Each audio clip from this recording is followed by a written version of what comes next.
gracias a mis dos estimadas colegas, Yolanda y Rosana, han hecho unas grandes presentaciones y nos han dado un contexto nacional. Yo quería señalar unas cuantas cositas más en relación al contexto nacional que sobre todo Yolanda nos ha dado impresionantemente. Y dado en que ese es el tema que nos pidieron, ¿no? Contexto nacional y actual y educación comunitaria en ese contexto, quería señalar también algo que creo que para todos es evidente. Este es un gobierno y en general una gestión pública sin banderas, ¿no? O sea, sin temas, sin grandes propósitos, sin perspectiva, donde no hay algo que los caracterice salvo el autoritarismo, o sea, algo positivo, una cosa que propongan, una bandera, algo que este gobierno quiere dejar en marca positiva, ni siquiera existe ni en el discurso ni en la práctica, ¿no? Solamente más bien aspectos más negativos de autoritarismo, ¿no? Y eso por el lado del gobierno, digamos, pero por el lado del Congreso, bueno, ya un Congreso totalmente antirreformas, ¿no? No solo que no propone nada bueno, sino que empieza a cortar y a eliminar todo lo poco positivo que habíamos ido avanzando en los últimos 10, 15, 20 años, ¿no? Entonces, y ya no hablo del otro poder, del poder judicial, porque bueno, ahí también hay miles de problemas. Entonces tenemos un poder ejecutivo y legislativo de supervivencia, ¿no? De personas que están ahí solamente para sobrevivir en sus puestos, pero además para hacerle además fácil a una serie de actos ilícitos, a las antirreformas, al retroceso de una serie de políticas importantes que se venían avanzando en nuestro país, ¿no? Y justamente ahí, rapidito nomás, ¿cómo van las prioridades, ¿no? O sea, ¿cuáles son las prioridades o no prioridades de este gobierno, de este momento que vivimos en la política, en la vida nacional, ¿no? Y, por ejemplo, la equidad no es una preocupación, ¿no? La educación comunitaria tiene que ver justamente con la equidad. La educación comunitaria es una de estas políticas, digamos, que ayudan y que permiten lograr apuntalar, ¿no? Las acciones de equidad en la población, en la sociedad, y ese gobierno, por supuesto, una de sus marcas es que la equidad no es una preocupación, no está presente para nada, ni en el discurso, ni en la práctica, esta necesidad de revertir las desigualdades, de buscar mayor equidad en distintos campos, ¿no? De la gestión de la vida nacional. No se habla de cierre de brechas, ¿no? Que era un tema que no significa que hubiéramos avanzado mucho, pero por lo menos en las últimas gestiones era una preocupación el tema del cierre de brechas, el acortar las brechas, el ir eliminando las desigualdades, ¿no? Tampoco hay una prioridad en las zonas rurales o en la atención a las poblaciones indígenas, nada, cero, todo lo contrario, vamos a ver. Tampoco hay una prioridad en los temas de las políticas de género, que también se había empezado en los últimos años a poner como en la agenda pública, ¿no? El tema de la violencia contra las mujeres, contra las niñas, contra las adolescentes, el tema de el lenguaje inclusivo, incluso que veníamos avanzando, o sea, un retroceso en todo ese tipo de políticas a favor de ciertas problemáticas que venimos arrastrando históricamente, ¿no?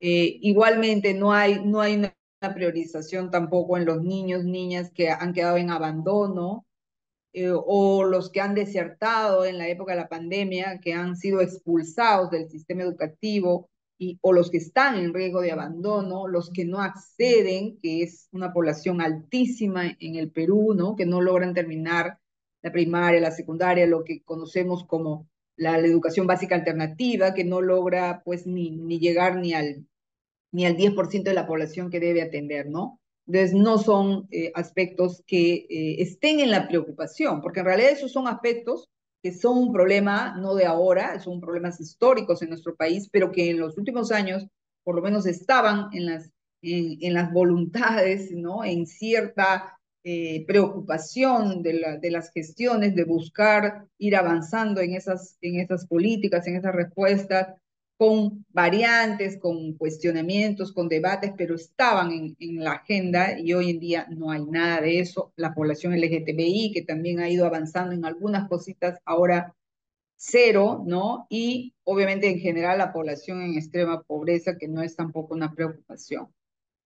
Y el otro tema que también lo señalaba Yolanda es este tema de se norma y se gestiona contra medidas ambientales. O sea, no solamente es un gobierno que no prioriza los temas ambientales, todo el tema de cambio climático, ¿no? La protección de los recursos, la Amazonía en particular, y bueno, todos los ecosistemas que tenemos en el país, en nuestros territorios, sino que además gestiona en contra de todo esto, ¿no? Y en contra de los derechos de los pueblos indígenas. O sea, muchas de las cosas que se están haciendo, la muerte de defensores ambientales indígenas, el proyecto de ley antiforestal, bien llamada antiforestal, ¿no? El cambio de la ley forestal por este y otras medidas que el gobierno va pactando y que el Congreso va pactando que facilitan, por ejemplo, la minería ilegal, ¿no? Y una serie de ilícitos que se dan con mucha fuerza en la Amazonía también, pues todo eso es parte de este contexto en el que estamos viviendo y que por supuesto tiene que ver con la educación y con la educación comunitaria en particular, ¿no? En este contexto, ¿cómo se ubica la educación comunitaria? ¿Cuáles son esos desafíos que ya los han ido planteando? Rosana justamente nos decía, yo veo que la educación comunitaria así con todas las carencias y la falta de apoyo que puede venir desde el Estado sigue avanzando y va avanzando. Y yo también creo que es como un escenario donde siempre tienes una oportunidad para que se empiecen a desarrollar acciones desde los territorios, desde las comunidades, los espacios locales, regionales, ¿no? Bueno, esta es mi diapositiva que siempre me gusta como para recordar que somos un país diverso, que no solamente tenemos una población diversa, incluso dentro de la población mestiza hay una gran diversidad dentro de lo que llamamos la población castellano hablante o mestiza, pero tenemos en nuestro país estos 55 pueblos indígenas que hablan 48 lenguas, la población afroperuana, afrodescendiente, que también llega a casi 900.000 personas y que hay que tomar en cuenta en lo que somos como país, ¿no? Entonces, ¿cuáles son esos desafíos que tenemos desde la educación comunitaria? Creo que hay que seguir avanzando en los espacios más pequeños, comunales, locales, regionales, atendiendo a la diversidad con pertinencia, como ya se ha mencionado, esta atención a la diversidad, hacer esta atención diferenciada. Creo que la educación comunitaria es quien aporta muchísimo, ahora que además tenemos un debilitamiento, ¿no? Lamentablemente, con el dolor de mi corazón, debo decir que hay todo un debilitamiento enorme de la educación intercultural bilingüe, y no solamente por el tema o sea, a través de muchas formas, ¿no? Además del tema de los nombramientos de los docentes que ya se ha estado señalando, el que no se están haciendo materiales, es verdad que había que cambiar los tipos de materiales, mejorarlos, tal vez entrar avanzar más en los materiales digitales en lenguas indígenas. O sea, hay un mundo de posibilidades que se podían haber seguido haciendo, pero no, simplemente se cortan, no hay acompañamiento de ningún tipo y menos a las zonas rurales y a las zonas indígenas, acompañamiento pedagógico pertinente. Entonces creo que la educación comunitaria efectivamente tiene que seguir avanzando y seguir fortaleciéndose en este escenario difícil, porque es quien ayuda también en las comunidades, en las prácticas comunitarias que se van dando, puede fortalecer también a la escuela, ¿no? También ayudar a que la escuela no se arrastre en estos retrocesos que se vienen desde el nivel más alto, ¿no? Trabajar todo lo que es ciudadanía intercultural, seguir ayudando a reducir brechas, ¿no? Y todo el accionar que tiene que ver con lucha contra todo tipo de discriminación, que es lo que la educación comunitaria ayuda muchísimo más que desde dentro del sistema, ¿no? Este trabajo de buscar luchar contra todas las formas de discriminación que se siguen dando en nuestro país. Pero a mí se me ha pedido también, además de mirar un poco este contexto que estamos viviendo difícil y duro para todos y para la educación comunitaria, que puede ser también, igual debe seguir siendo una oportunidad. Siempre hay que mirar las oportunidades, aún en las situaciones más duras y difíciles. Pero quería plantearles y contarles un poco la experiencia de educación comunitaria de AIDESEP, que es la Asociación Interétnica de Desarrollo de la Selva Peruana, que en realidad viene haciendo educación comunitaria desde su creación hace más de 40 años, pero desde el año 2020 AIDESEP crea su Escuela de Gobierno Indígena y Desarrollo Amazónico, ¿no? Como una experiencia también pionera en el caso de Perú, ¿no? Que una organización y que además responde a un sueño del movimiento indígena, de AIDESEP en particular, de contar con una escuela para formar líderes y lideresas, ¿no? De los líderes y lideresas que el movimiento indígena necesita hoy en día para avanzar en el ejercicio de sus derechos, en sus demandas, en sus propuestas para el país, ¿no? Como colectivos vivos que son los pueblos indígenas. Entonces, esta escuela, de manera muy sintética, tiene como su visión efectivamente de ser reconocida a nivel nacional, regional, incluso para América Latina, para los países amazónicos de América Latina, por su alto nivel académico, con enfoque intercultural, con una visión política clara de sus necesidades, demandas y de sus aportes, ¿no? Su misión es formar líderes y lideresas de este movimiento indígena para un mejor ejercicio del gobierno indígena, ¿no? AIDESEP y muchas organizaciones indígenas hoy en día hablan de los gobiernos territoriales autónomos, de ejercer el gobierno en sus territorios y hacer la incidencia política desde su propia mirada, desde la visión del buen vivir. Y esa es la misión que tiene esta escuela, formar esos líderes y lideresas que van a ser y que están siendo los que ejercen el gobierno en sus territorios y asumen roles fundamentales para la mejora de la calidad de vida de los pueblos, de sus comunidades indígenas, desde esta visión del buen vivir. Estos son, no les voy a leer, pero estos son los cursos que se han venido dando. La verdad que en 3 años y un poquito más de 3 años que lleva esta escuela égida, se ha avanzado bastante en diplomados, segundas especialización, en cursos de especialización, perdón, no segundas, cursos de especialización que se vienen desarrollando en la mayoría de los casos para líderes y lideresas de diverso tipo que hay en el movimiento indígena, con distintas áreas. Muchos de estos, todos los diplomados, los cursos que se desarrollan tienen que ver con las urgentes necesidades que tienen el movimiento indígena, ¿no? Temas como derechos de los defensores legales y ambientales, gobernanza indígena, incidencia y comunicación política. Se ha dado un curso para funcionarios no indígenas, para personas que trabajan en el Estado, en ministerios como cultura, medio ambiente, educación, que tienen a su cargo políticas vinculadas con los pueblos indígenas, y para ellos también ha habido un curso sobre realidad indígena amazónica en el contexto actual, ¿no? En el año 2022. Entonces, esos son los tipos de cursos que se dan, estudios de impacto ambiental, cómo los pueblos indígenas participan en los estudios de impacto ambiental que se dan de los proyectos que se dan en sus territorios. El tema de economía indígena es un tema muy fuerte en este momento para el movimiento indígena. En ese momento, por ejemplo, se están llevando a cabo dos cursos. Yo estoy aquí en Pucallpa porque estamos en la fase presencial del curso de políticas de salvaguardas y mecanismos de queja en proyectos financiados por los bancos multilaterales, que es un curso que ha tenido mucho éxito.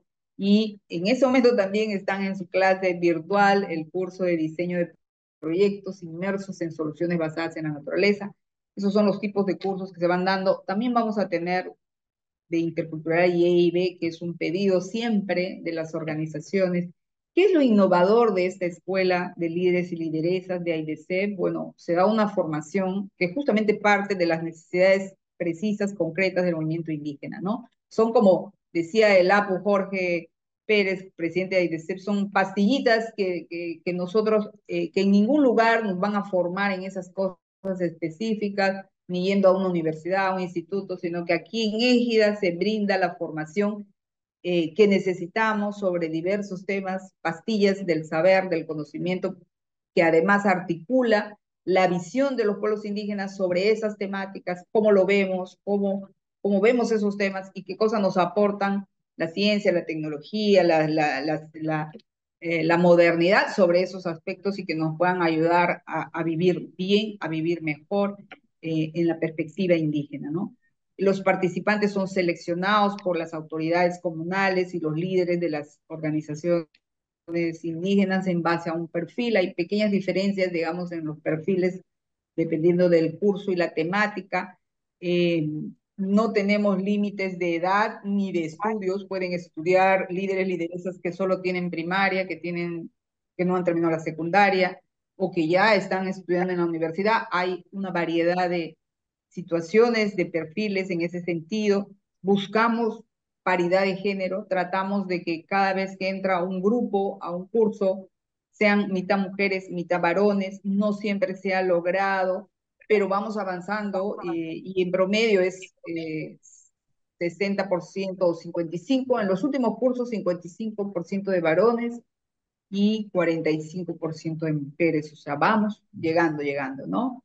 Eh, y bueno, los participantes son líderes, como les decía, pero de distinto tipo. Hay muchos jóvenes, nuevos líderes, con nuevos tipos de liderazgos también, algunos que trabajan vinculados a sus organizaciones indígenas directamente, otros que pueden estar ejerciendo liderazgos incluso en la gestión pública en distintos niveles de los municipios o ¿no? Del Ministerio del Ambiente, traductores, intérpretes, personas que trabajan en las PIAs, o sea, indígenas que trabajan en distintas instancias y que ejercen también un tipo de liderazgo, ¿no?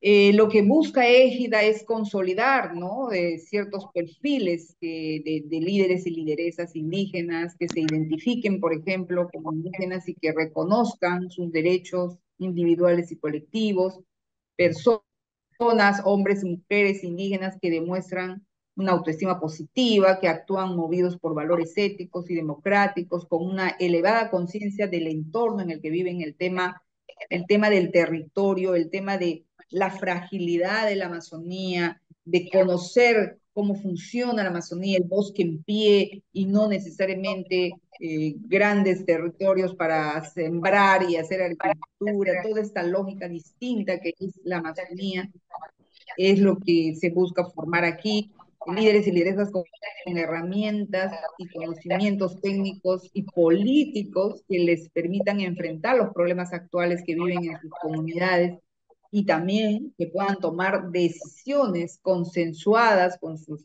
con sus comunidades, con sus demás conciudadanos frente a los problemas y que tengan capacidad de respuesta, ¿no? Con propuestas de acciones viables para sus comunidades, para sus territorios y para avanzar en los derechos que ellos están siempre en búsqueda de estos derechos históricos, ¿no?